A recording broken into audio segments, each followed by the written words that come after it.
പ്രിയപ്പെട്ട കൂട്ടുകാരെ, ഏവർക്കും ടീച്ചേഴ്സ് ഹെൽപ്പർ ചാനലിൻ്റെ പുതിയ ക്ലാസ്സിലേക്ക് സ്വാഗതം. ഇന്ന് നമ്മൾ 3ാം ക്ലാസ്സിലെ EVSലെ ഒരു ഭാഗമാണ് പഠിക്കാൻ പോകുന്നത്. ആഹാര രീതി അനുസരിച്ച് ജീവികളെ എങ്ങനെ തരംതിരിക്കാമെന്നത്. മക്കൾ റെഡിയാണല്ലോ?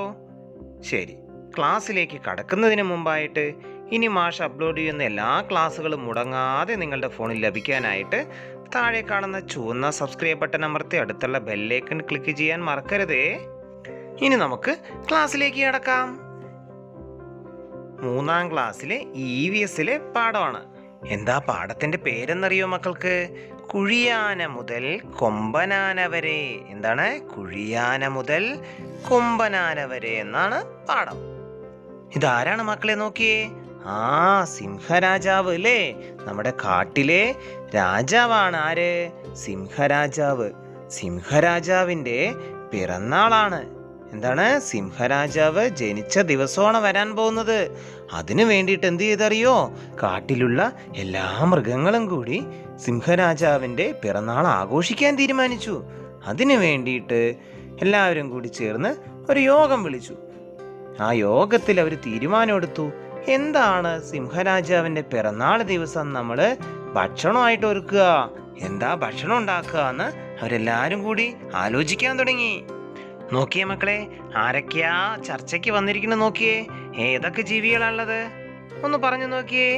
ഇതാ ജിറാഫ് ഉണ്ട്, കടുവയുണ്ട്, മുതലയുണ്ട്, ദേ നോക്കിയേ കരടി, കുരങ്ങൻ, പിന്നെയോ ആന, കാട്ടുപോത്ത്, കുറുക്കൻ, ദേ താറാവുണ്ട്, മൂങ്ങയുണ്ട്, കണ്ടോ, ആമ.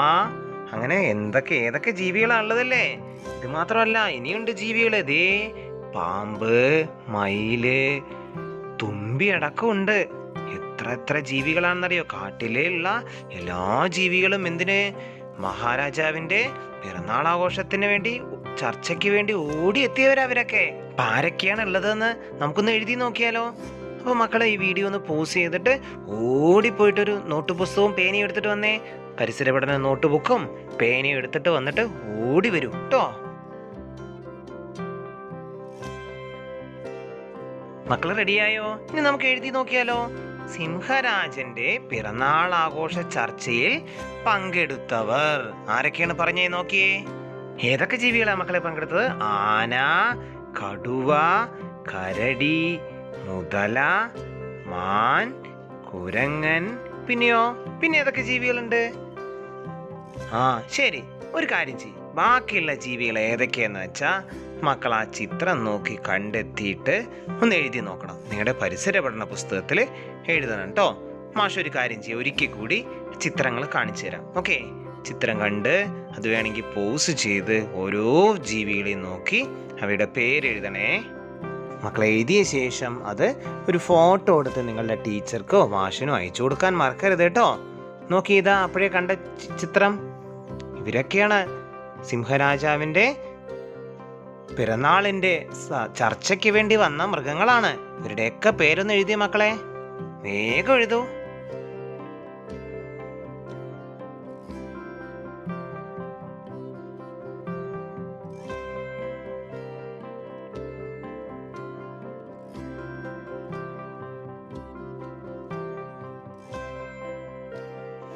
എഴുതിയോ മക്കളെ? ശരി, ഇനി ബാക്കി പറഞ്ഞുതരാം മാഷ് കേട്ടോ. ഈ ചർച്ചയ്ക്ക് ശേഷം നമ്മുടെ കുരങ്ങനാശാനില്ലേ, കുരങ്ങനാശാന് ഇതിന്റെ ചാർജ് ഏൽപ്പിച്ചു. എന്തിന്റെ ചാർജ്? ഭക്ഷണത്തിന്റെ ചാർജ്. കുരങ്ങനാശാൻ ഭക്ഷണം ഓർഡർ ചെയ്തു. എല്ലാ മൃഗങ്ങൾക്കും ഇഷ്ടമാകുന്ന രീതിയിൽ പലതരത്തിലുള്ള ഭക്ഷണമാണ് ഓർഡർ ചെയ്തത്. അങ്ങനെ എല്ലാവരും കാത്തിരുന്നു പിറന്നാൾ ദിവസത്തിനായിട്ട്. വയറ് നിറയെ നല്ല സ്വാദുള്ള ഭക്ഷണം കഴിക്കാലോ, അതിനുവേണ്ടി അവര് കാത്തിരുന്നു. അങ്ങനെ എല്ലാവരും കൊതിയോടെ കാത്തിരുന്ന ആ പിറന്നാൾ ദിനം വന്നെത്തി. കുരങ്ങച്ചാരും കൂട്ടരും എന്ത് ചെയ്തു? പോയി ഭക്ഷണം കൊണ്ടുവന്നു. ഭക്ഷണം കൊണ്ടുവരിക മാത്രമല്ല, ആ കൊണ്ടുവന്ന ഭക്ഷണത്തിനെ 2 കൗണ്ടറുകളിലായിട്ട് സജ്ജീകരിച്ചു. എത്ര കൗണ്ടറിൽ? 2 കൗണ്ടറുകളായിട്ട് സജ്ജീകരിച്ച ശേഷം എല്ലാവരോടും പറഞ്ഞു, നിങ്ങൾക്ക് ഇഷ്ടമുള്ള സ്ഥലത്ത് പോയിട്ട് ഭക്ഷണം കഴിച്ചോളാൻ പറഞ്ഞു. എന്താ പറഞ്ഞേ? നിങ്ങൾക്ക് ഇഷ്ടമുള്ള സ്ഥലത്ത് പോയിട്ട് ഭക്ഷണം വാങ്ങി കഴിച്ചോളാൻ പറഞ്ഞു. നോക്കിയത് ആദ്യത്തെ കൗണ്ടർ. ആദ്യത്തെ കൗണ്ടറിൽ നമ്മുടെ കുരങ്ങച്ചൻ തന്നെ വിളമ്പാൻ നിന്നു. ആദ്യത്തെ കൗണ്ടറിൽ ആരൊക്കെയാ വന്ന് ഭക്ഷണം വാങ്ങണം നോക്കിയേ. കണ്ടോ? കുറേ ജീവികളുണ്ട് അല്ലേ? രണ്ടാമത്തെ കൗണ്ടറിലോ മുതലച്ചാരെ ഏൽപ്പിച്ചു. മുതലച്ചാരാണ് രണ്ടാമത്തെ കൗണ്ടറിൽ ഭക്ഷണം വിളമ്പുന്നത്. രണ്ടാമത്തെ കൗണ്ടറിലും കുറേ ജീവികളുണ്ട് അല്ലേ? ശരി. ആദ്യത്തെ കൗണ്ടറിൽ ഒരു ബോർഡ് വെച്ചിട്ടുണ്ട്, കണ്ടോ? രണ്ട് കൗണ്ടറിലും ഉണ്ട്. നോക്കിയേ, ആദ്യത്തെ കൗണ്ടറിൽ എന്താ എഴുതിയിരിക്കുന്നത്? സസ്യാഹാരം.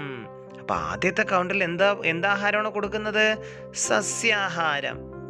ആരൊക്കെയാ കഴിക്കാൻ വന്നിരിക്കുന്നത് നോക്കിയേ.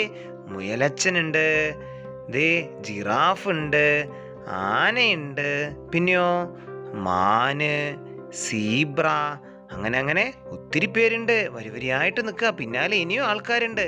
കണ്ടോ? ഇനി രണ്ടാമത്തെ കൗണ്ടറിൽ എന്താ എഴുതിയിരിക്കുന്നത് നോക്കാം. ആരൊക്കെയുള്ളത് നോക്കാം.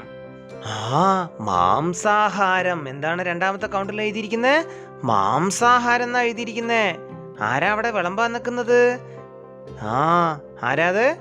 നമ്മുടെ മുതലച്ചാര് വിളമ്പാൻ നിൽക്കുന്ന മാംസാഹാര കൗണ്ടറിൽ ആരൊക്കെയാ വന്ന് ഭക്ഷണം കഴിക്കുന്നത്? കടുവയുണ്ട്, സിംഹമുണ്ട്, പിന്നെയോ കുറുക്കൻ, പുള്ളിപ്പുലി, അങ്ങനെ ഒത്തിരി പേരുണ്ട്. കണ്ടോ?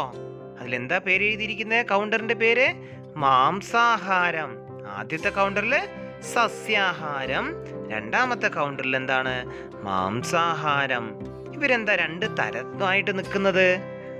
മാംസാഹാരം കഴിക്കുന്നവരൊക്കെ മാംസാഹാര കൗണ്ടറിലും സസ്യാഹാരം മാത്രം കഴിക്കുന്നവരെവിടെയാണ്? സസ്യാഹാര കൗണ്ടറിലുമാണ് നിൽക്കുന്നത്. ചില ബിരുദന്മാരുണ്ടല്ലോ മക്കളെ, രണ്ട് കൗണ്ടറിൽ നിന്നും ഭക്ഷണം കഴിച്ചു. മാംസാഹാരം കൊടുക്കുന്ന കൗണ്ടറിൽ നിന്നും സസ്യാഹാരം കൊടുക്കുന്ന കൗണ്ടറിൽ നിന്നും രണ്ട് കൗണ്ടറിൽ നിന്നും ചില ബിരുദന്മാർ ഭക്ഷണം കഴിച്ചു. ആരൊക്കെയാണെന്നറിയോ അത്? കാക്ക, പിന്നെയോ നായേ, കോഴി, പ്രാവ്. ഇവരൊക്കെ എന്ത് ചെയ്തറിയോ? രണ്ട് കൗണ്ടറിൽ നിന്നും പോയിട്ട് ഭക്ഷണം കഴിച്ചു. അവരെന്താണ്? രണ്ട് ആഹാരം കഴിക്കും. മനസ്സിലായോ? പിന്നില്ലേ മക്കളെ, ഇങ്ങനെ സസ്യാഹാരം മാത്രം കഴിക്കുന്നവർക്കും മാംസാഹാരം മാത്രം കഴിക്കുന്നവർക്കും അതുപോലെ രണ്ട് ആഹാരം കഴിക്കുന്നവർക്കും ഓരോ പേരുണ്ട്. എന്താണെന്നറിയോ? സസ്യാഹാരം മാത്രം കഴിക്കുന്നവരെ സസ്യബുക്കുകൾ എന്ന് വിളിക്കും. എന്താണ്? സസ്യബുക്കുകൾ എന്നാണ് വിളിക്കുക. എന്നാൽ മാംസാഹാരം കഴിക്കുന്നവരെ എന്താ വിളിക്കുക? മാംസബുക്കുകൾ. എന്താണ്? മാംസബുക്കുകൾ എന്നാണ് വിളിക്കുക.